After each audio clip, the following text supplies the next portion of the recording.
Welcome to Celeb Scene Central.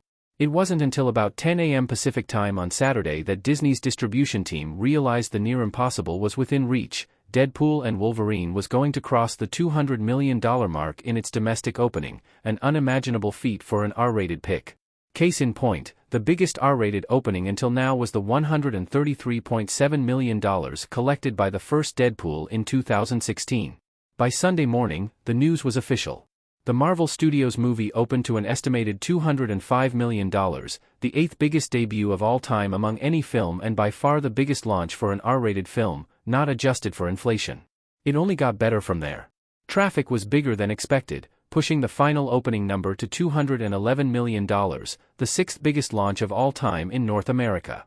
The third outing in Ryan Reynolds' irreverent superhero franchise smashed numerous other records both domestically and overseas, where it launched to $233.1 million for a global start of $444.1 million, besting Avatar, The Way of the Water in December 2022 to score the best opening since Sony and Marvel's Spider-Man: No Way Home in December 2021. Reynolds has just returned home from a dizzying worldwide tour for the film with BFFs Sean Levy, who directed Deadpool and Wolverine, and co-star Hugh Jackman. He conversed with The Hollywood Reporter on Sunday about his reaction to the opening, which exceeded all expectations.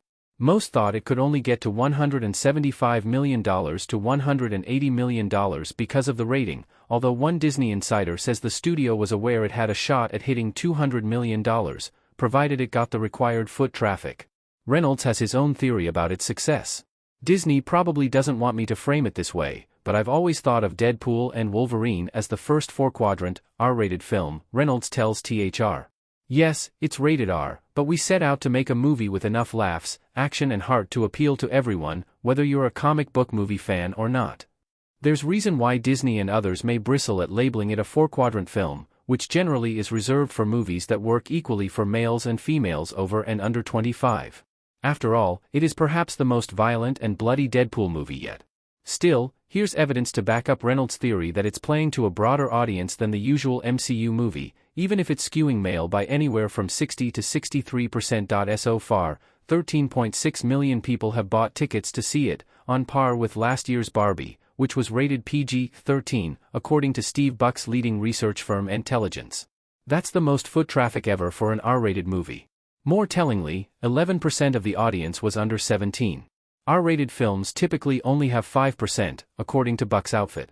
At the same time, it should be noted that 21% of the audience for Marvel's last 5 films, all rated PG-13, were under the age of 17, according to an unweighted analysis by Intelligence. Deadpool and Wolverine showed strength across all age groups, again, to Reynolds' point, and not just the 18 to 34 crowd, which can make up as much as 60 to 70% of a superhero film's opening weekend. According to Intelligence, those between ages 18 and 25 made up 21% of ticket buyers, 28% were between 26 and 35, 33% were between 36 and 45, 12% were between 44 and 60, and 5% were 55 and older. PostTrack, another leading exit polling service, had slightly different percentage breakdowns, but not by much. Other stats: 81% of the audience was non-family, 13% were family groups, and 6% were teenagers. Once thought of as a surefire way to limit potential box office, the R rating, when properly applied, can be the key to unlocking massive box office, and this has proven to be the secret sauce for the Deadpool franchise, says Chief ComScore box office analyst Paul Dergarabedian. The creative freedom afforded by the less restrictive rating has enabled filmmakers to push the envelope and, particularly in the case of Deadpool and Wolverine, can deliver the kind of edgy, intense, profanity-filled comedy action that modern audiences are fired up to see on the big screen. The R rating afforded Reynolds the creative freedom needed to fulfill his vision. When I saw rated R movies when I was a kid, they left a huge impression on me because I didn't feel like people were pulling punches, and it's been a huge inspiration to so many of the things that I look to make now, Reynolds recently told the New York Times. I'm not saying that other people should do this, but my 9-year-old watched the movie with me and my mom, who's in her late 70s, and it was just one of the best moments of this whole experience for me, Reynolds continued in the NYT piece. Both of them were laughing their guts out, were feeling the emotion where I most desperately hoped people would be. If Disney is wary of declaring the new Deadpool film an all-audience film, aka a four-quadrant film, it's understandable considering it is the first R-rated film ever released by the studio. When Kevin Feige's Marvel Studios got its hands on the franchise after Disney absorbed 20th Century Fox, Disney chief Bob Iger went out of his way to assure audiences that Deadpool would retain its R-rating legacy.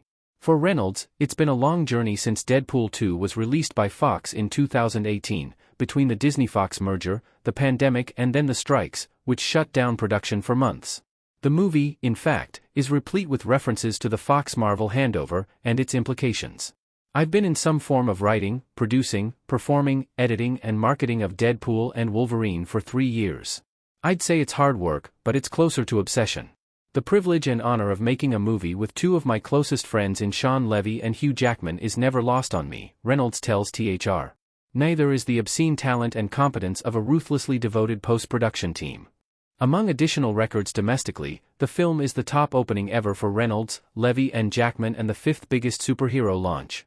It's also the biggest July opening of all time and the biggest launch since Sony and Marvel's Spider-Man: No Way Home in December 2021. Levy and Reynolds co-wrote the script with veteran Deadpool scribes Rhett Reese and Paul Wernick, along with writer Zeb Wells. Reynolds, who is himself a master marketer, is also giving a tip of his hat to the team at Disney.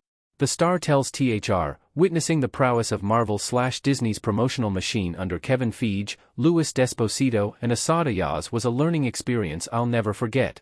I feel like I've waited my whole life to make this movie, and the outcome is icing on an already incredible cake.